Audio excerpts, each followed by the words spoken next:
All right. Oh, it changed. Okay. So these are the things that we thought we could touch on, just go over a little bit of definitions, identity formation issues, some of the health disparities and risks and dangers that exist out there for LGBT youth, how to think about promoting health with a particular emphasis on safety, and then also just to share some resources with you all. Next. Okay. So these are the kinds of things that we wanted to just talk through what the definition. And, you know, as this, as a general topic, becomes more and more part of the normal discourse and conversation, there are more terms and more specificity of definitions that seem to emerge. But we thought it would be important to start at least with these. Can we go to the next slide? So gender identity is a person's internal sense of what they are. Might be male, might be female, it might be something else, but it is very much the person's own sense of self. And I think what's important about that is that it can be very separate from what other people see. And therefore, if we don't ask about it, we may not know about it, particularly, as we'll get to, if it is perhaps at cross purposes with expectations. Gender expression is the external expression of whatever that internal sense is.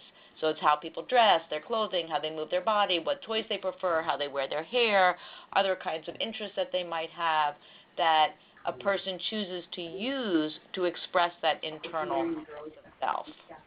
Okay. Sexual orientation, which is different, totally separate from gender identity, is a person's emotional, sexual, or any other kind of relational attraction to others. And I think historically, people thought of that as binary, really, heterosexual, homosexual. Then we moved to, okay, we could include bisexual. But I think increasingly people are talking about a much more fluid process that I think in particular youth tend to be more comfortable with than perhaps some of their older providers. And I think that's important for us to be mindful of. Sexual activity is actually what somebody does and who they do it with. And that can be totally not aligned with their sexual orientation.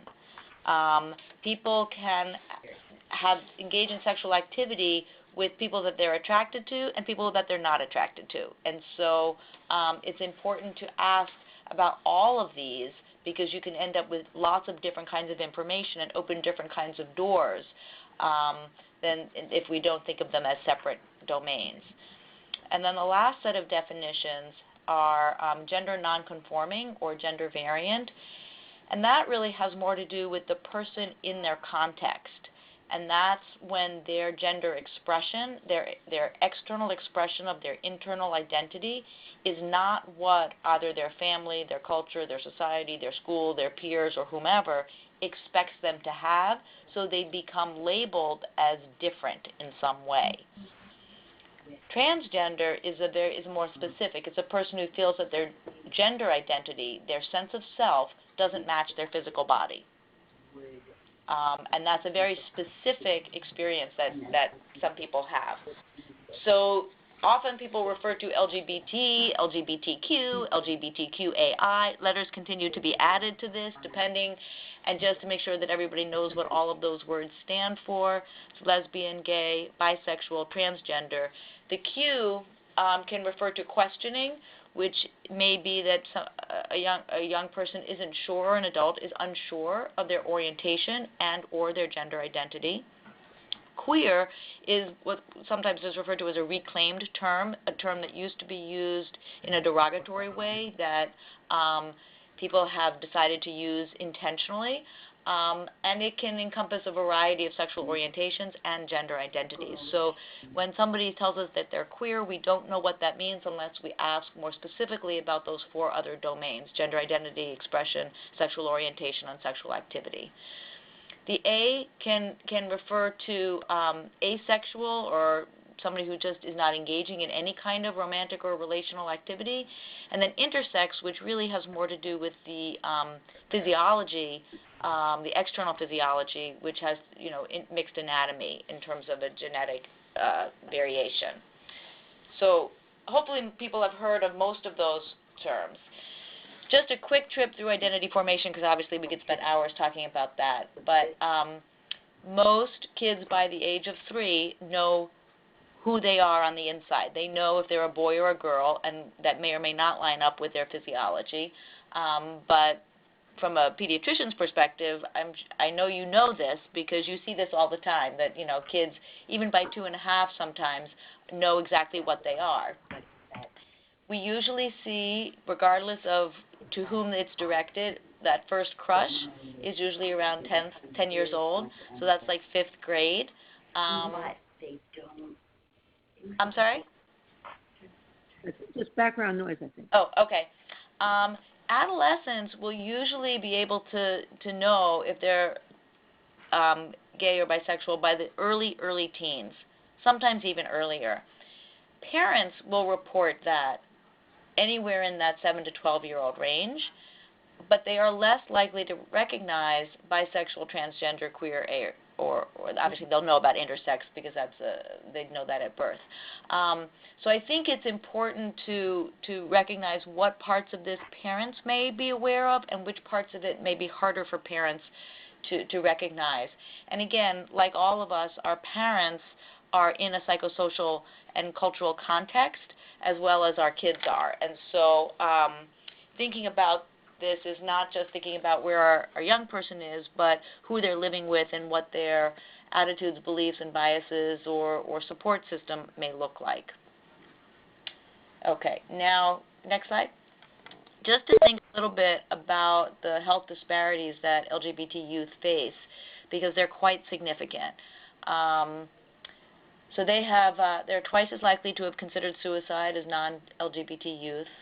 For those youth that are out in public about their choices, 84% report being verbally harassed. Almost a third have physical harassment, punched, kicked, or otherwise injured. And more than a quarter report dropping out of school, specifically due to the harassment they experience. They have higher rates of substance use, and then they have worse sexual health outcomes. So they're more likely to be sexually active early, more likely to have more partners, and as you can imagine, that's going to be connected to HIV and STI rates, and they're less likely to use barrier contraception, so they're more at risk for teen pregnancy. And again, you know, we have to remember that just because of how somebody has their gender identity and their sexual orientation, that doesn't restrict their sexual activity. And so we have to think about those as different domains when we're asking about what our young people are thinking about and doing. Okay, next. What do people say about why they don't use contraception? Emily and Marissa, you may have a comment on that too. Is it that because they're not sure whether they're female or not, that they don't think that they can get pregnant? Is there sort of a belief structure behind that? I think. Oh, go ahead. Were you going to say something? Oh no, go ahead. I don't think we can really answer that question, Barbara. I think that early sexual intercourse, multiple partners, these are not youth. If you think about their age and their development, their cognitive maturity, they're not necessarily youth that are able to plan ahead or are able to have the kind of judgment that we would hope accompanies that kind of sexual activity. So I don't think it's as well-formed an idea, but often a misbelief or just a judgment call that we wouldn't expect a 12, 13-year-old to be able to make in any context. I think also and we'll get to this as we talk a little bit later, the sense of rejection and being on the outside probably contributes to throwing caution to the wind, if you will. And so the combination of feeling unsupported and like an outsider, high-risk behaviors, all of those contribute to being less likely to use any kind of protection. Oh, I would completely concur, and that is exactly our experience here, especially in the South, where these kids grow up with a sense of shame and marginalization from the get-go. It falls completely in the domain of higher risk behaviors and sexual health behaviors. Yeah. So what? What's going to happen? Not going to. If it happens to me, it happens to me. Yeah, and I think it's complicated by the normal developmental adolescent perception, which is I'm invincible, and nothing will happen to me anyway.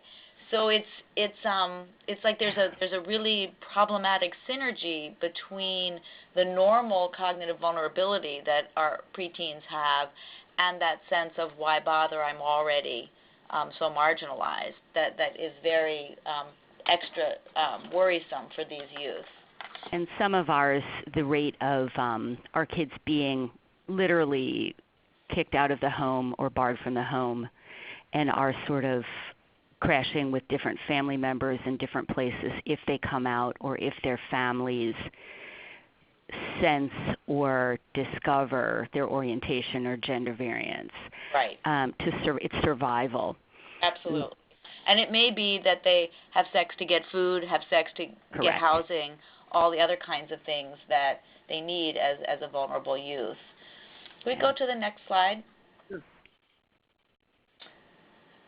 So what you're bringing up really is an important point, which is the power of family rejection. These youth are at risk for being rejected by their family, rejected by their peers, high risks of depression and suicide.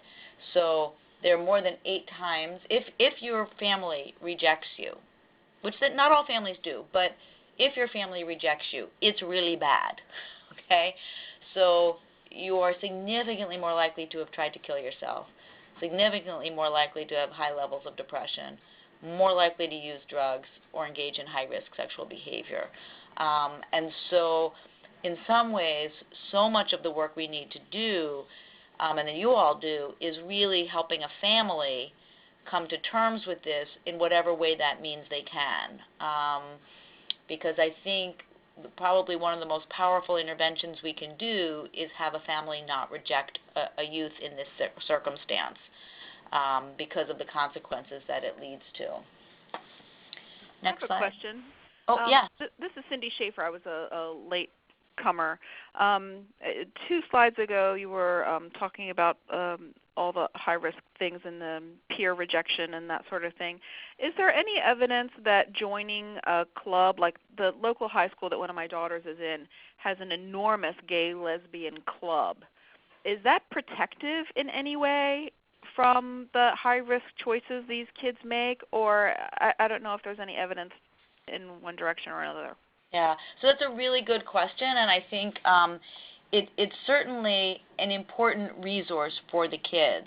I don't think the data is there that would tell us it can fully counterbalance family rejection. Mm-hmm. And also it depends on the age of the youth. So, but you definitely hear youth and adults as well talking about their chosen family as opposed to their given family.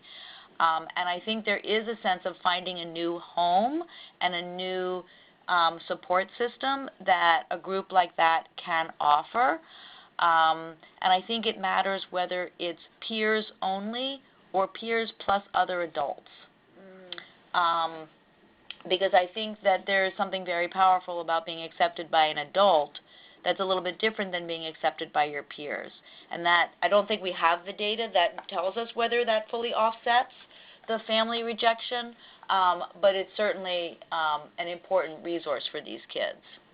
The biggest resource that we see, and where our kids find a huge sense of strength and community that I think practitioners must be aware of, is that unlike 5-10 years ago, these kids have a family on the internet. Yeah, absolutely. They have many places to go and many places to find people like them, and nobody has to know. Yeah, I think that really speaks to the power of social media and the way the conversation is changing. I think that at the same time, for those youth who have the vulnerability to affective illness, depression, anxiety, suicide, that probably isn't enough.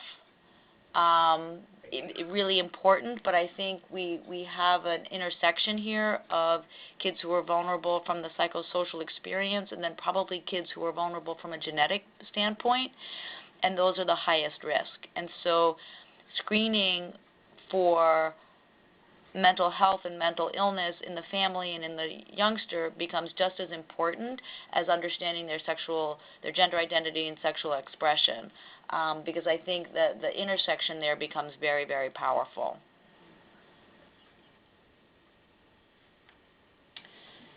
Hold on a second.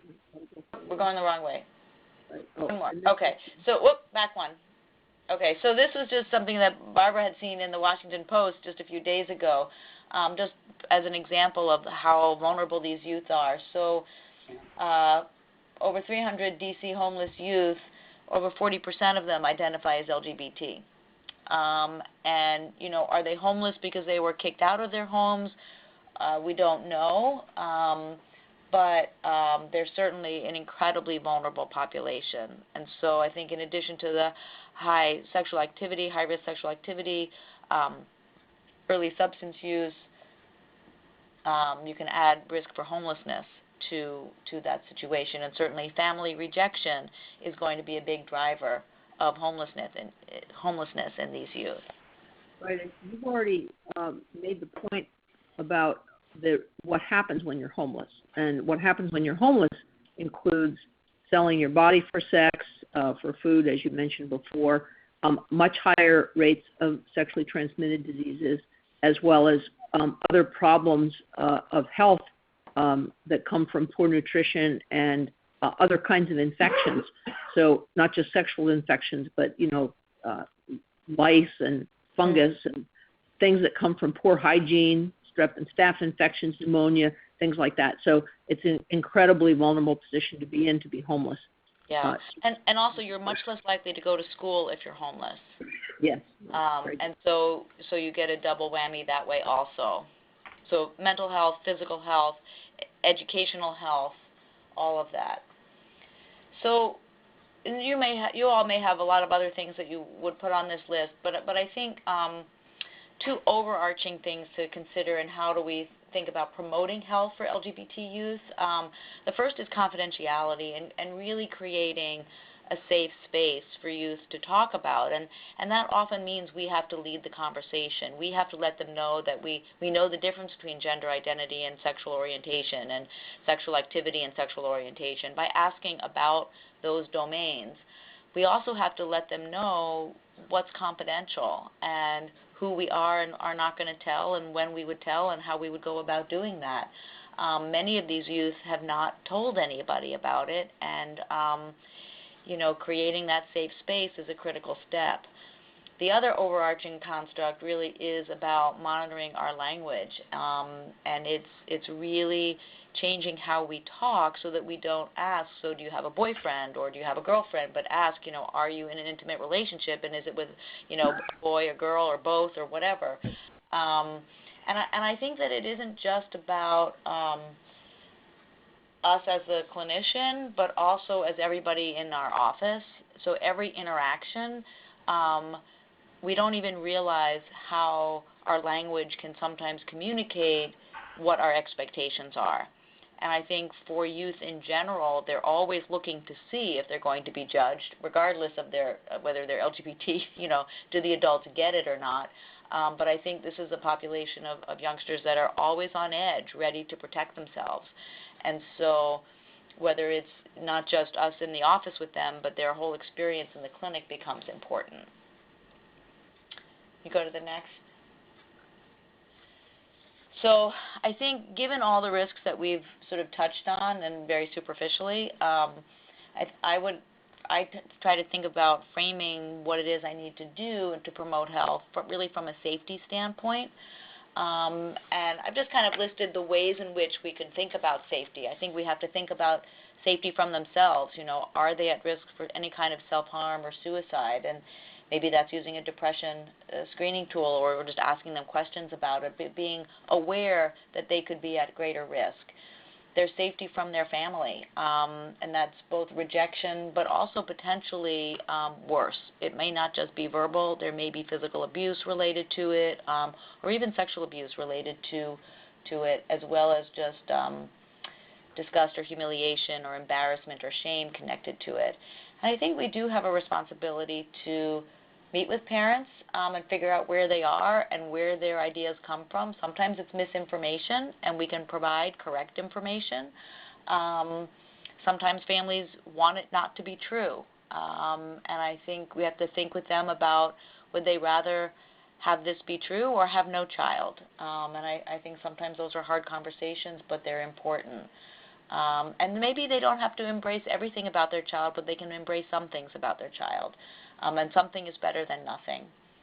And then we have to think about safety from peers, from bullying, as we mentioned earlier, and think about who are the players in the school that we might be able to rely on, and who can we not rely on, because I think we all have experienced school personnel being similarly biased and challenging to work with. But maybe there's a system in the school for conflict resolution of some sort that we could tap into. Or maybe there is, as somebody mentioned, an organization that could provide support that we could connect the kid to.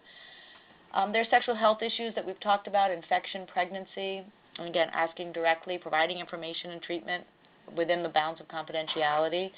Substance-related issues, are they using, abusing, have they overdosed in any way? And that's, again, asking directly and thinking about that. And that could be connected to the self-harm questions as well. And then sort of separate from the bullying, I think school-related issues, that high rate of dropout, whether they're homeless or not homeless, why are they dropping out? And is that related to the bullying? Is it related to their mental well-being? Do they have a school advocate? And what role can we play as clinicians in being a strong school advocate? Any other things that people would add to that list? I guess I would just add that when I have a child who's doing poorly in school, and I ask them about if they have trouble paying attention, I also ask them, what kinds of things are you thinking about or worrying about when you're not paying attention?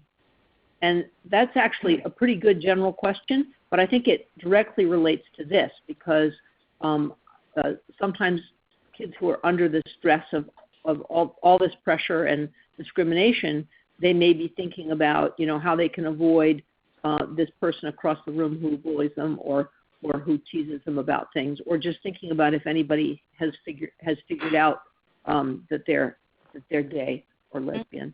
So I think it's an additional thinking about it from the point of view of trouble paying attention is important. And of course, now these days we're having people come in at later ages saying, I think I have attention deficit disorder. And so making sure that some of these gender issues are part of the discussion, I think, is useful too. Yeah, I would agree with that, Barbara. I think that's a really important point. And it makes me think about how instead of thinking about this as a subgroup of your patients, of our patients, I think we need to assume that we don't know anything about our patients in this domain unless we ask. All of our patients could be gender nonconforming if we don't ask. And I think the same way we think about universal questions about in other areas of health and wellness, I would encourage people to think about, we don't know who is and isn't LGBTQI unless we ask. And I think part of the challenge has been shifting from going after that content when it seems more, if you will, obvious. But I think I would encourage people to do it with all patients all the time for several reasons. One is it gives, as we develop comfort with it, we will pick up on more and more young people who are struggling with it or wondering about it or need a place to talk about it. And it will become easier for us to just ask those questions the more we do it. And so just like anything else, if we put it into the regular instead of saving it for special occasions, it's kind of like, don't save the fine china because you never end up eating off of it. Just incorporate it into daily, every patient visit. I think it becomes easier for us, but I think it also creates moments for more patients that we might otherwise miss.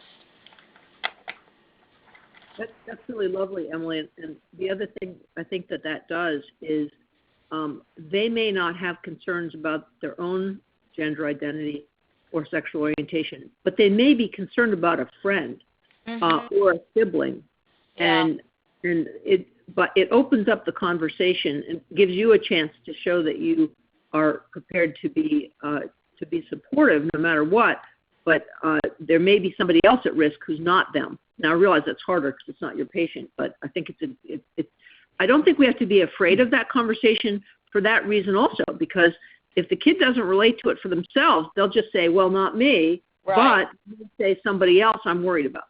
Right. And And I I have think a question. If Yeah. you're going to put this into your, every well visit anticipatory guidance, interview with parent out of the room, how do you pose that question? I always fear bringing it up myself. If I've got a straight kid who I say, do you identify yourself as heterosexual or homosexual, and I offend that kid, thinking that I'm making some judgment about his or her appearance or what have you. So I'm very cautious to bring that topic up. How do you bring it up in a way that is inoffensive to either side? Well, frontline, what we do and what we teach our residents is in that beautiful moment, and this is Dr. Ludens, but we say, so do you think you're attracted to guys, girls, both? Or if they tell you that they either have had sex or are thinking of having sex, okay, guys, girls, or both. And look straight at their face and you'll see they don't feel squeamish at all, at least in my experience, and my residents too, if that helps. Okay, that is helpful. Thank you. Yeah, I would agree. That's what we say as well, boys, girls, or both. And just have it be so matter of fact, because I think there's also a concern that we might be upset if they tell us. Mm-hmm. And I think one of the messages we have to transmit is that we don't care. I mean, we care about the person, but we don't care about their choice. We just need to know what it is. And I think sometimes young people will say, I'm not sure. And I think that they are more comfortable with it than we are on average.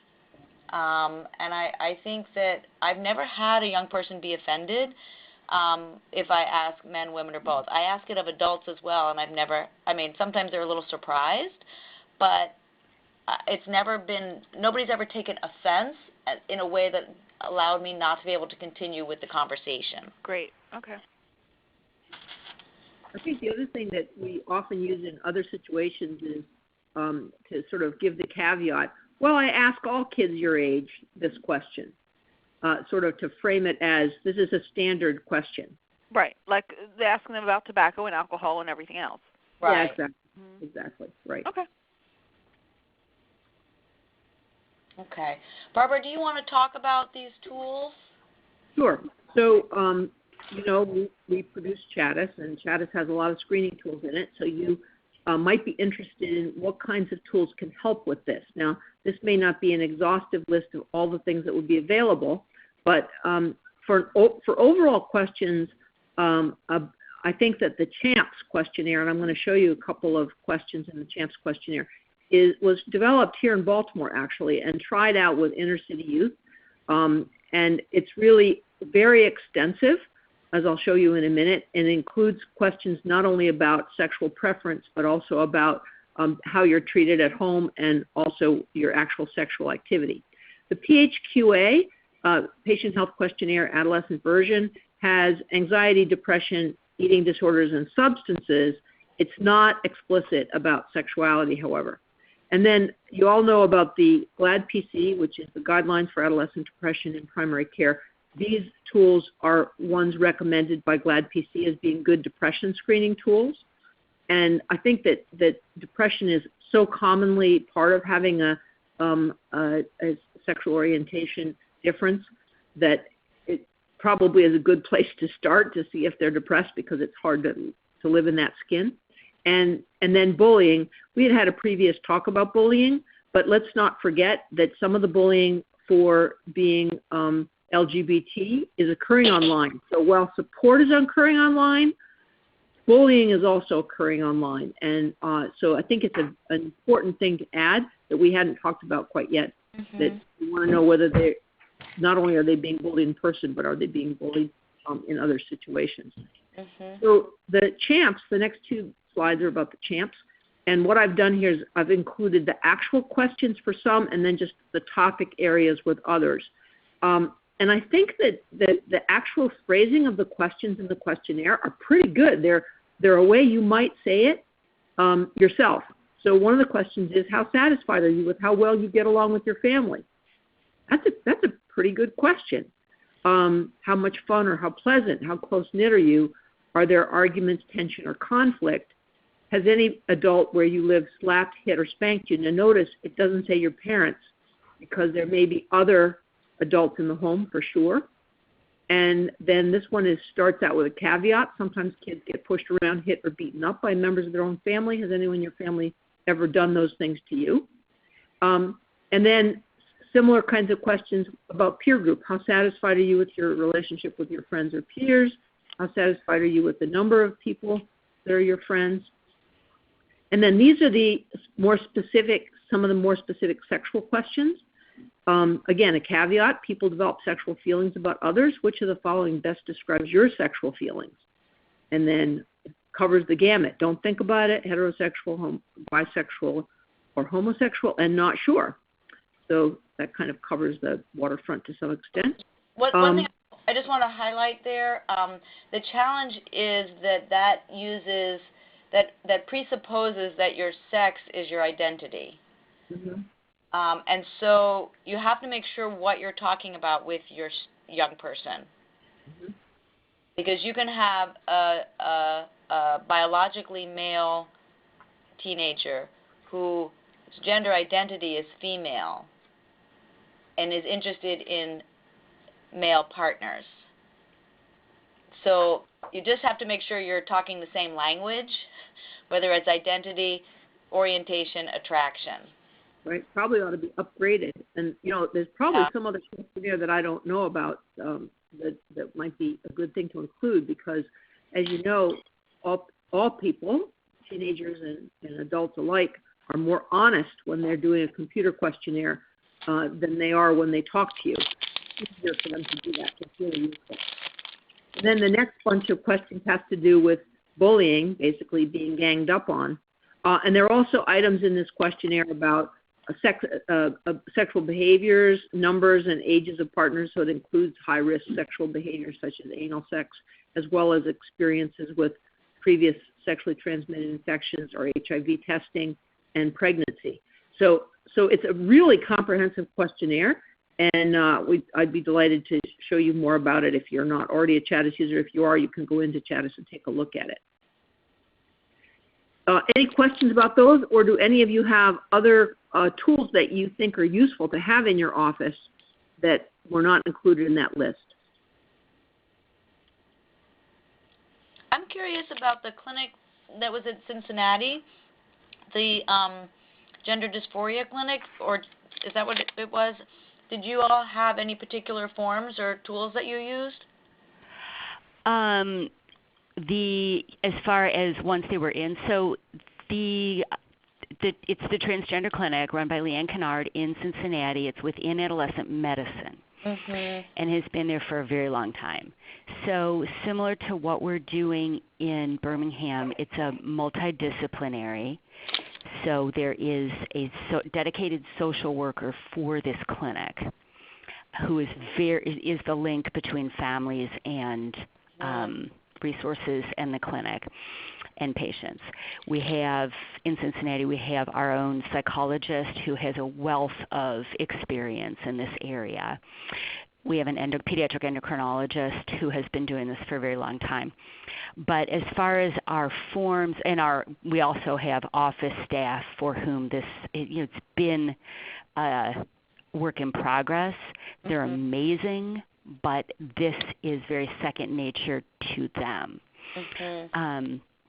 And we've done hospital-wide talking, teaching, slow attitude changes, but identifying in medical record, in the EMR, how a transgender patient whose gender and name in the medical record, which does not change because it has to match his or her insurance, but how we address them. As far as intake forms, we do have very well worked out forms the wording on forms.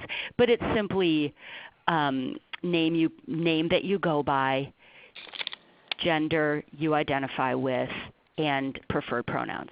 Mhm. And we give them places to do that. Our staff in Cincinnati, every kid that checks into adolescent medicine clinic, it sounds interesting, but once you've been doing it for a long time, it becomes very second nature. But all kids are asked what pronouns they prefer to be addressed by that day.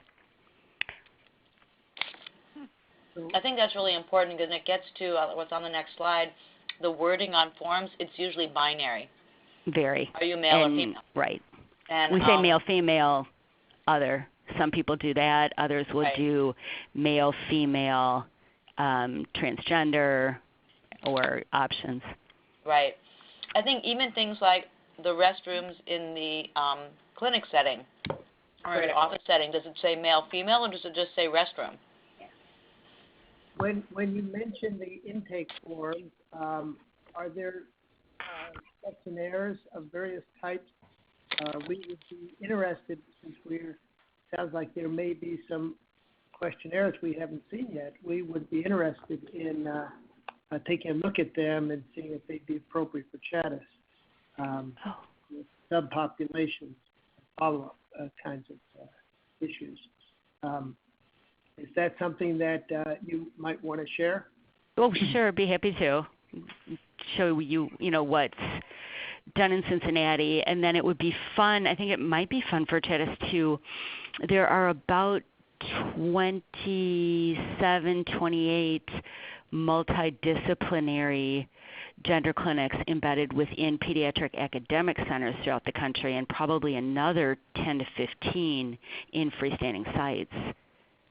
That's great. Well, that would be we're great. Also, and I'm probably going to get to this, interested in resources in terms of educational ones, and local as well as national. And absolutely. And we work very closely with both locally and probably Fenway's site is where you would get a huge wealth of that very quickly. Fenway? How do you spell Fenway? that? That's the Boston. Fenway Health? Fenway. I can send you that link, Barbara. Yeah. Cool. That would be a quick, Fenway has an excellent collection, and they probably have more information available free and for people in our position. But I'd be happy to share, as I'm sure you would, with what we do locally, especially in the Deep South, where take every one of these challenges and ramp them up by an orders of magnitude. Yeah, I would actually, if you want to expand on that right now, I think that what Emily said earlier about somehow getting the family to move closer to acceptance, I would think would be much harder in a less liberal environment. And I'm wondering what you've discovered helps with that. Absolutely. Resource-wise, we are very, very close with our PFLAG, P as in Peter, FLAG, Parents and Families of Lesbian, Gay, Transgender. And our local, the woman that heads our chapter locally is, she will literally be on the phone in 5 minutes or in an email if the family is interested. I think in the Deep South, the most critical piece toward family acceptance is integrating the questions, fears, concepts with the concept of faith and how they perceive faith. Faith is the underlying uniter, how kids and families define themselves in relationship to each other and their communities, and probably one of the biggest forces that underlies family acceptance. Our head of pastoral care is very involved with the clinic and immediately available to families, but integrating that piece is critical in the Deep South. Mm. So have you basically found some religious people who can talk about this in a way that's accepting? Because I personally think that the Christian faith is kind of a mixed bag, because first it says marriage is only between a man and a woman. There's that point of view. And then there's accepting everyone and having kindness towards everyone. So I would imagine the focus has to be on the kindness part, but have there been any other ways that your pastoral group has helped the patients with that, with fitting it into their faith? Well, I think just like everything else, it's so individual and has to be linked to that family's faith community and then that family's perception of different aspects of their faith as it plays into this. Their HRC, Human Rights Commission, has done a huge wealth of work with integrating the faith community into LGBTQ acceptance, but translating it into the pediatric group is really interesting and a little bit more challenging. The Caitlin Ryan and the Family Acceptance Project is a fantastic resource. And I have that info. I can send you that perfect. if you'd like to post. Great. And she's done some focused work with the Latter-day Saints, with the Mormon community, where this remains a significant challenge, and done some really invaluable direction. And the work with the Mormon community can be a wonderful model for how to translate the role of physicians, teachers, clergy in family acceptance. So that's great data. I mean, and great audio visuals and handouts. Excellent. Add those in. So Emily, do you want to talk a little bit about what happens if you just can't, if you have a lot of discomfort, not you, but if one had a lot of discomfort handling this? You've already mentioned the fact that practicing it on everybody helps a lot, getting those words to come out of your mouth. Anything else you'd like to discuss about that? I think it is one of those moments where we all get a chance to sort of look at our own beliefs and biases and assumptions, and we all have them, and think about what can we and can't we do. And we are all imperfect, and we all have limitations. And I think it's an important time to just think through if somebody really is not comfortable or is not okay with a youth sharing this information. I think that's important to acknowledge and be honest about, and think about maybe there's somebody else in the group or the practice, or maybe this isn't the right setting, or whatever it might be. But I think we have a responsibility to our patients to be honest, because when we're not, we leak. And I think we can do damage then. And I think at the end of the day, we're, do no harm. And I think it is a time for us to sort of do a self-check and make sure that we can be what our patients need us to be and provide them the information that our patients deserve to have. And that doesn't mean we have to change everything about ourselves for our patients, but I think it does require us to look at ourselves. I think it also requires us to look at everybody else in our clinic and make sure that our staff are and all our materials and our visuals in the clinic setting are all giving a consistent message rather than a conflicted message. It's not so easy to do. So what happens when you have a resident or a fellow who can't get past this, can't be non-judgmental about it? So there's one thing for yourself, and as you can see we have at the bottom of the slide there, if you really can't get past it, you should be referring them to someone who can. But what about if it's your trainee? Like, what kind of approach can you take in that situation?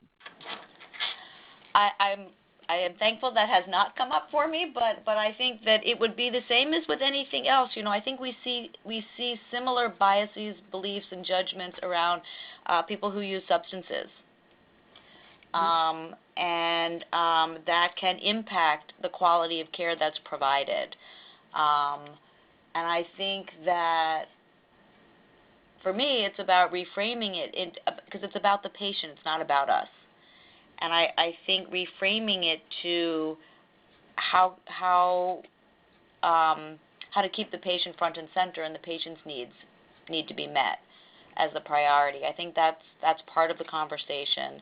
And I think it goes back to what were they expecting when they went into a field where you take care of people. And I think it's important to explore that. I don't know if other people have had the experience with a trainee. I mean, I think it's interesting that in the world of OBGYN training, residency programs, you can opt out of doing any abortions or terminations of pregnancies. I think that's an interesting model. I think that's a complicated model, personally. I'm sorry, my politics are showing. Well, because then you have a professional out there who patients may expect a certain kind of service would be available that they can't get. And actually, Right. I do think that's an interesting parallel. Marissa, do you want to comment on your experiences with training and staff in these places that you've been working?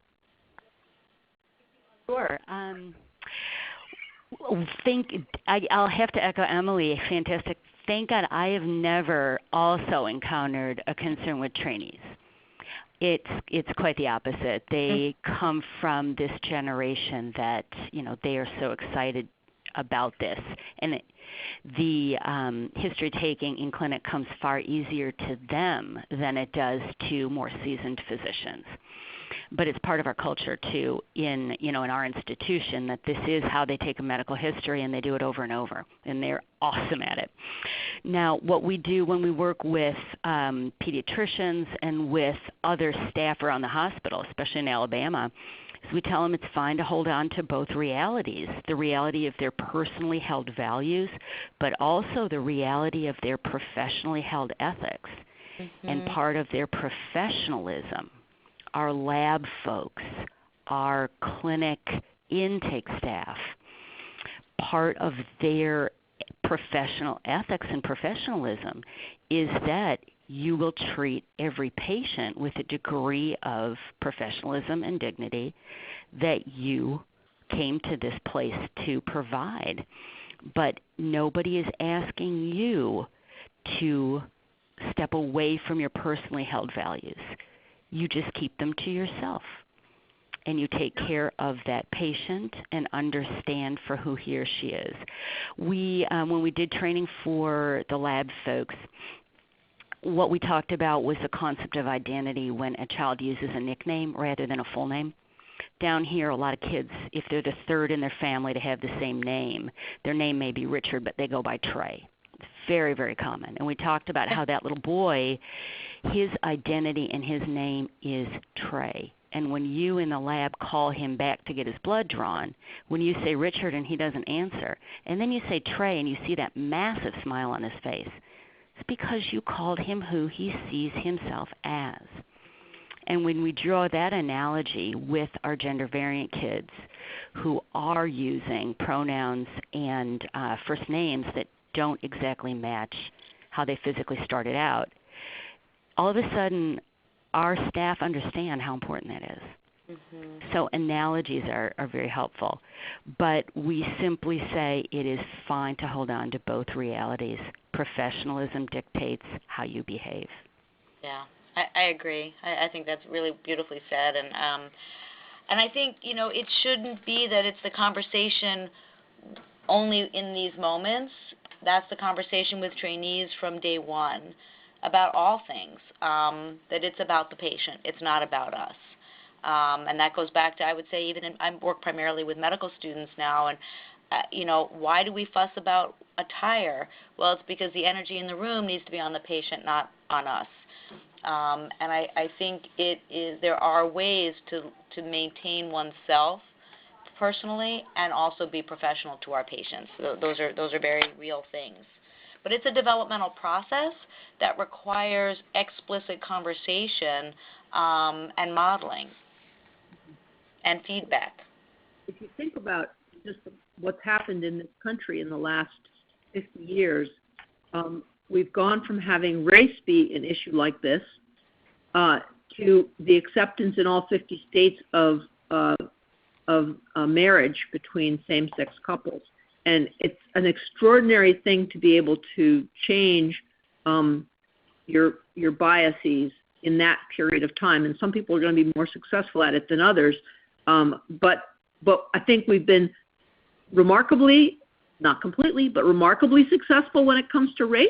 And so I think this is going to come along also, maybe even faster than that, hopefully faster than that last transformation.